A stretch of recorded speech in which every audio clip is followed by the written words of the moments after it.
Assalamualaikum warahmatullahi wabarakatuh.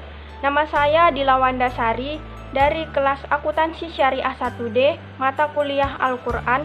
Saya akan meresensi buku Ulum Al-Quran. Buku ini ditulis oleh Profesor Dr. Haji Rosyihon Anwar, Magister Agama. Diterbitkan oleh Pustaka Setia pada tahun 2007, cetakan pertama, tebal buku 16 x 24 cm, halaman 236 halaman. Buku ini ditulis oleh Profesor Dr. Haji Rosyihon Anwar, Magister Agama. Sejak tahun 1995, beliau menjadi staf pengajar di Fakultas Usuluddin UIN Sunan Gunung Jati Bandung.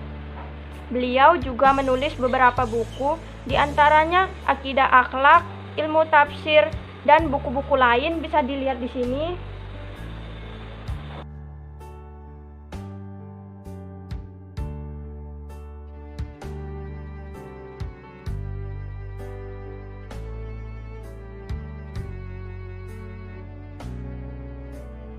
Buku ini terbagi dalam 10 bab. Pada tiap bab terbagi lagi ke dalam subbab yang menjelaskan bab yang dibahas. Misalnya, pada bab pertama, Ulum Al-Quran dan perkembangannya. Bab ini terbagi dalam 4 subbab, yaitu pertama, pengertian Ulum Al-Quran, yang kedua, ruang lingkup pembahasan Ulum Al-Quran, yang ketiga, cabang-cabang Ulum Al-Quran, yang keempat, perkembangan Ulum Al-Quran. Pada bab 2, sejarah turun dan penulisan Al-Quran. Bab 3, asbab an-nuzul. Bab 4, munasabah Al-Quran. Bab 5, makiyah dan madaniyah. Bab 6, muhkam dan mutasyabih. Bab 7, qiraat Al-Quran. Bab 8, naks mansukh. Bab 9, mukjizat. Bab 10, tafsir, takwil, dan terjemah. Al-Quran diturunkan oleh Allah Subhanahu wa Ta'ala kepada manusia sebagai petunjuk mencapai keselamatan, kebahagiaan dunia, dan akhirat. Ulum Al-Quran adalah sejumlah pembahasan yang berkaitan dengan Al-Quran. Asbab an-nuzul adalah peristiwa yang terjadi pada zaman Rasulullah SAW. Oleh karena itu, tidak boleh ada jalan lain untuk mengetahuinya selain berdasarkan periwayatan yang benar dari orang-orang yang melihat dan mendengar langsung tentang turunnya ayat Al-Quran. Cara mengetahui munasabah, yang pertama harus diperhatikan tujuan pembahasan suatu surah yang menjadi objek pencarian. Yang kedua, memerhatikan uraian ayat-ayat yang sesuai dengan tujuan yang dibahas dalam surah.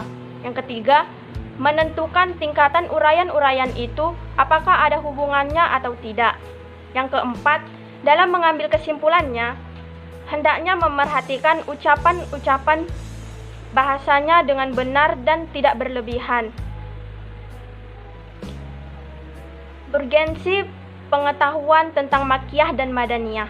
Yang pertama, membantu dalam menafsirkan Al-Quran. Yang kedua, pedoma bagi langkah-langkah dakwah.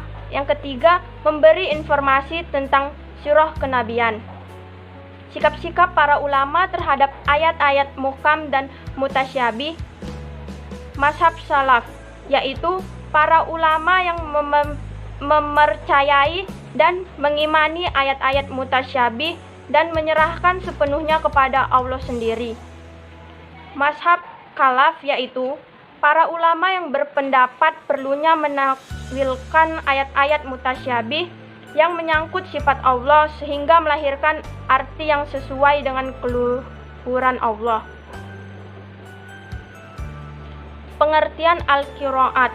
Menurut Az-Zakkani, suatu mazhab yang dianut seorang iman qiraat yang berbeda dengan lainnya dalam pengucapan Al-Quran serta sepakat riwayat-riwayat dan jalur-jalurnya, baik perbedaan itu dalam pengucapan huruf-huruf ataupun dalam pengucapan bentuk-bentuknya.